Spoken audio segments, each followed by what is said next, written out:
Please be advised that this video is for the sole purpose of entertainment. Any views are purely my own, are subjective and may not necessarily be true. I do, however, do extensive research for all of my videos. All photos have been found on the public domain. I am using them under the fair use and fair dealing guidelines. I urge everybody to do their own research. Well, hello, it's Murky Meg here.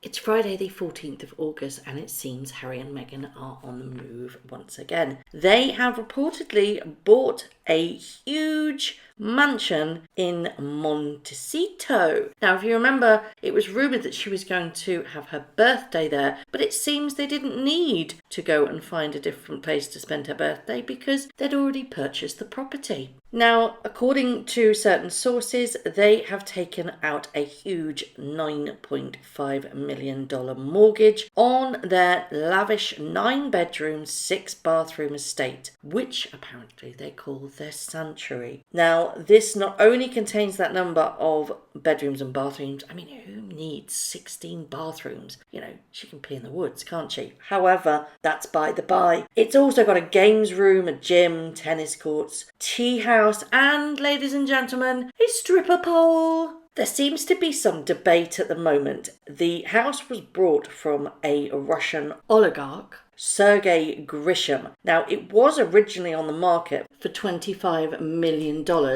They bought it for $14.7 million. Some are saying they've got a cut price deal. Others are saying, well, that was actually listed some time ago and house prices have taken a nosedive since then. But that's quite a nosedive to go from 34 million down to 14 million. There also seems to be some discrepancy with regards to how they paid for it. Now, they bought it for $14.7 million and they have taken out a mortgage, allegedly, for $9.5 million. Where's the other $5.2 million coming from? I mean, it looks an absolutely cracking house. It really, really does. It's a 14.5 thousand square foot home. And like I said, it's located in upscale Montecito. So where on earth have they got this money from? Well, it appears they have a mortgage. That's a hefty mortgage for two people that are not bringing in regular cash right now. And if they are, where's the money coming from? Because no mortgage company will give anybody any money unless they can prove they have a regular, steady income. Unless, of course, you have a guarantor, which basically means if you don't pay the mortgage, the guarantor is responsible to stump up the cash. I wonder who that might be. Now, you might say to me, well, they are quite wealthy in their own right. Harry has a sizable inheritance and Meghan did do some acting work previously that brought in around about $4 million. So I've roughly worked out that they're worth about $40 to $45 million between them. That's their estimated wealth. But let's not forget that Harry's inheritance is tied up in trust. He has an annual allowance from Charles, which is around about $2.6 million. And they have signed up for that very lucrative speaker agency where they could earn up to $500,000 per speech. But with COVID right at the moment, then that might not be happening for some time. I doubt that you'll be able to command that amount of money for a Zoom call. Then you've got to factor in the cost of running the house itself. It comes in at eye-watering bill of around about $4.4 million per year. The mortgage per year alone is around about £500,000. But like I said, one speech for both of them, that's it paid for the year, isn't it? It equates to around about $40,000 per month because they had that supposed down payment of $5.2 million. They only had to take out a $9.5 million mortgage. Then there's the property tax per year, which equates to around about $68,000 per year. That's not including staff. It is a huge property with extensive land. You are going to need staff to maintain it. to make sure that the garden is beautiful, the pool is done, the tennis court, and of course you don't think Meghan herself is going to be cleaning, so they are going to have staff. They have the means, why not? We don't know how many staff they've got, but the Daily Mail have done a rough calculation and said that a full-time staff of cooks, gardeners and housekeepers would come at a hefty bill of around about £300,000 per year. Of course, that's not including the security that they're supposedly paying for themselves. The Daily Mail reported that Christopher Barker, who runs a firm that supplies domestic staff in California, told The Hollywood Reporter that in 2015 that a staff for A-list celebrities can cost between $200,000 to $300,000 per year or even more. Then, of course, there's the utility bills. Now, on a square foot the size of Harry and Meghan's, it's suggested that the bill could be about $2,000 per month, which equates to $24,000 per year. Now, I mentioned security previously. It's been reported that Harry and Meghan have hired a $9,000 day security team. A day, yes. But of course, we always have to take these things with a grain of salt because often these reports come out and then they're squashed. So it wouldn't surprise me though, because they are very, very up on their privacy and would require a substantial security team, I would imagine. So if they're paying $9,000 per day, that comes in at an eye-watering $3.3 million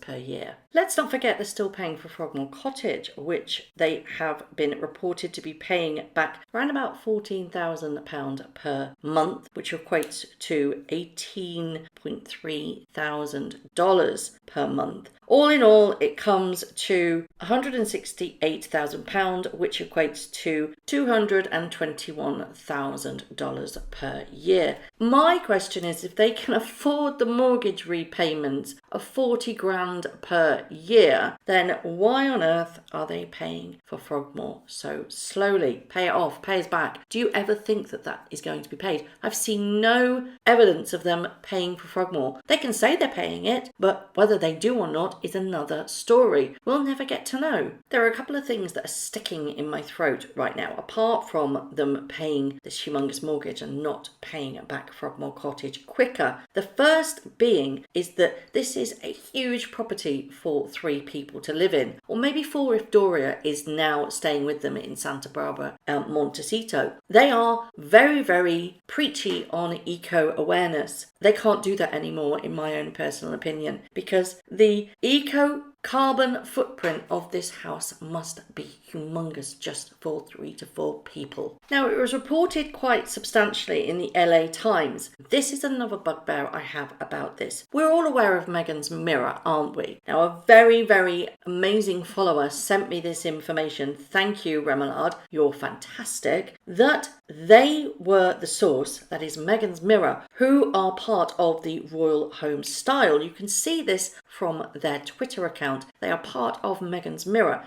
They were the ones where the LA Times got their source from. What? They have tweeted, shh, but we're the source that the LA Times mentioned. It's pretty commonplace. Some reporters follow bloggers only to use their info to write their own stories because they aren't able to do the research themselves. So Royal Home Style has given information or provided information to the LA Times. Now it says on their Twitter bio, Royal Home Style is the team of professional royal style experts and interior designers that have come together to catalogue and inventory royal homes at Effie's Media Blog. Now, if you click on Effie's Media Blog, it takes you to online media company. You might know us as Meghan's Mirror. So the company that we all know has been fed information from Meghan about what she's been wearing, because how on earth could they have it up so quickly? Nobody can do that, is providing information of where they're living. And then they say we're the ones that invade privacy. They are the source for the LA Times. Meghan's Mirror, ladies and gentlemen. But interestingly, now that the Royal Home blog just wiped out all the photos of the home that they posted. Guilty much? And also, Salty Duchess has sent me some information that says that their legal team is scrubbing the home from the internet. When you search for the address on Brockbridge Road, all Google results have been scrubbed or linked to a 404 page not found. Now, I tried this. Some of them are actually there, but I think some of them have been slowly being taken down. They are wiping the internet. And here's another bit of information that is really sticking in my throat. The LA Times have reported that area real estate agents point to a $14.65 million estate which closed in an off-market sale in June. Tax records for the 7-acre property, which was listed last year for $34 million, but has since been devalued and reported wrong. It was $25 million. Match limited liability companies previously created by the Duchess of Sussex, according to records obtained by the Times. What now? Vanity Fair have reported that the Duke and Duchess of Sussex's names do not appear on the grant deeds related to the property. Records show the estate quietly sold in mid-June to a mysterious trust with a deliberately opaque name, although the trust happens to share a mailing address with the offices of Meghan Markle's longtime Hollywood business manager. So whose name has it been purchased in? Certainly not Harry's, I don't think. I find it quite perplexing that this particular company was used rather than ones that Harry relies on in the past. It's really bizarre. Could it be set up for if and when the divorce happens, so it's in her name? Or at least a subsidiary that's in her name? Obviously, I can't verify that. Maybe the Times and Vanity Fair have better connections than I do. They haven't given details within the articles, but it's there in black and white. And both the LA Times and Vanity Fair are both very reputable. Why would the property be in the name of a company previously held by the Duchess of Sussex? Surely no. Is this her divorce settlement? Why would it be in her name? Very, very strange. I can't corroborate this, but like I said, it's in the LA Times. Now, my final thoughts on this. Janet Street Porter did a very, very telling article. Basically said, I give it a year before Harry is sick of his gilded cage in America's dullest city. She reports that Santa Barbara is California's well-heeled version of the sandbanks of Dorset, a safe haven for the very elderly and the extremely rich. There's zero chance of running into everybody impoverished or badly dressed. Even the grass looks like it gets a daily cut and manicure. And this bit made me howl. She says that the Santa Barbara is like an old people's home crossed with the Truman Show. Seriously, it sounds like it's very, very dull, doesn't it? For two people that are quite young, I find it quite strange that they've moved to a place like this. Maybe they did it purely because they wanted to feel safe, which is understandable, I will admit that one,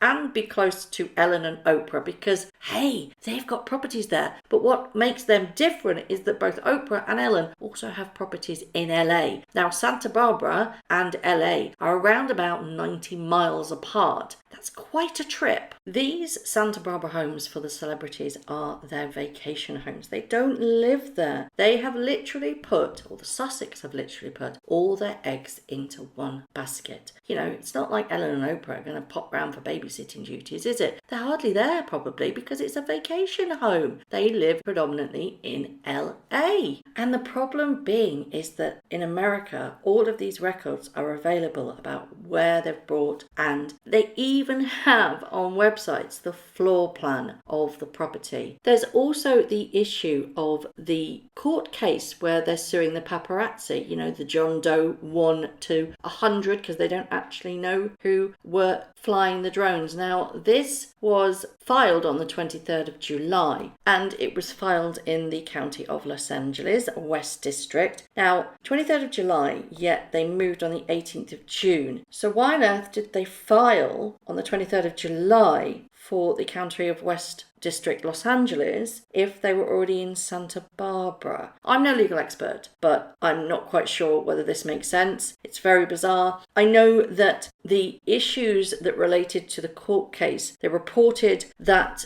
Harry and Meghan called at least 5 drone-related incidents to the LAPD's non-emergency line in 4 weeks. And these were reported over the mansion on the 9th, 19th, 20th, 21st and the 25th of May. So that may be why they were actually filing in LA West District, because this is where the drone incidents happened. It could very well be that. They can't file it in Santa Barbara, Montecito, because that's where it didn't happen. It happened when they were staying in Tyler Perry's mansion in LA. So that very well could be why they filed in LA and not in Santa Barbara, because it didn't happen in Santa Barbara, it happened in LA. But the filing does say that she resides in LA, so it's very, very confusing.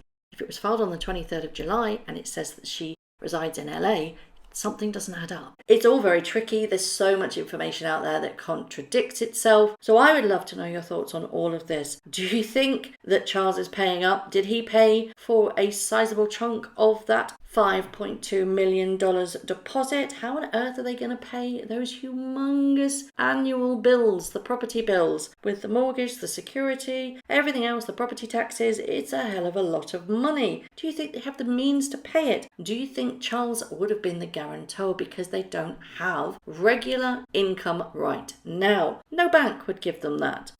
Makes no sense. I'm sure that that's probably what happened. The majority of parents would do that in any situation. But is that financial freedom and independent, financially secure? Because that's what they wanted to be, wasn't it? They wanted to leave the royal family because they wanted to be financially independent. That's not financially independent if you still go to the bank of dad. Do you think it's slightly hypocritical that they're living in this stupidly huge mansion, yet bleating on about the importance of being environmentally friendly and the cost of the carbon footprint? Are they being hypocrites, or are they just taking advantage of the situation? As always, I would love to know your thoughts. Thank you very much for watching. If you haven't already, please subscribe to my YouTube channel, hit the notification bell, and also that like button. I'd like to take this opportunity to thank all of my followers for all the tips and all the emails, DMs that everybody sends to me. It really is greatly appreciated. So thank you very much for watching once again.